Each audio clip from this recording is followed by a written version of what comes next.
আজি মই নৱম শ্ৰেণীৰ ইতিহাসৰ ভাৰতবৰ্ষলৈ ইউৰোপীয়সকলৰ আগমনৰ কেইটিমান বস্তুনিষ্ঠ প্ৰশ্ন আগবঢ়াবলৈ ওলাইছোঁ। প্ৰথম প্ৰশ্নটি হ'ল, ভাস্কো দা গামাই দক্ষিণ ভাৰতত উপস্থিত হোৱা বন্দৰটোৰ নাম কি আছিল? উত্তৰ কালিকট।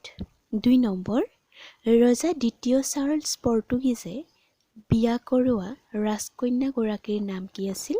উত্তৰ কেথৰিন। ৩ নম্বৰ, ভাৰত ভূমিত পোনপ্ৰথমে কোন ইংৰাজ নাবিকে অনুমতি পত্ৰলৈ প্ৰৱেশ কৰিছিল?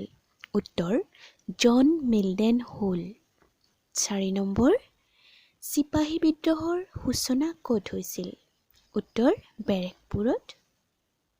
৫ নম্বৰ, কোনখন আইনে ইংলেণ্ডৰ চৰকাৰক পোনপটীয়াকৈ ভাৰত শাসন কৰাৰ ক্ষমতা দিছিল? উত্তৰ ভাৰত চৰকাৰ আইন।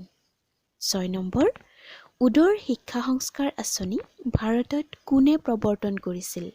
উত্তৰ লৰ্ড কেনিং। ৭ নম্বৰ, ভাৰতৰ প্ৰথম ভাৰতীয় লোকসেৱা অৰ্থাৎ ICS পদবী লাভ কৰা ব্যক্তিজন কোন? উত্তৰ সত্যেন্দ্ৰনাথ ঠাকুৰ। ৮ নম্বৰ, অসমৰ প্ৰথম ICS বিষয়া কোন আছিল? উত্তৰ আনন্দৰাম বৰুৱা।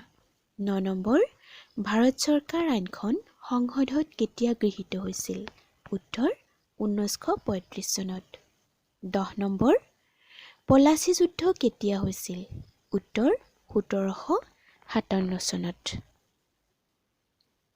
ভিডিঅ'টি ভাল লাগিলে লাইক কৰিব, লগতে চেনেলটি ছাবস্ক্ৰাইব কৰিব আৰু শ্বেয়াৰ কৰিব।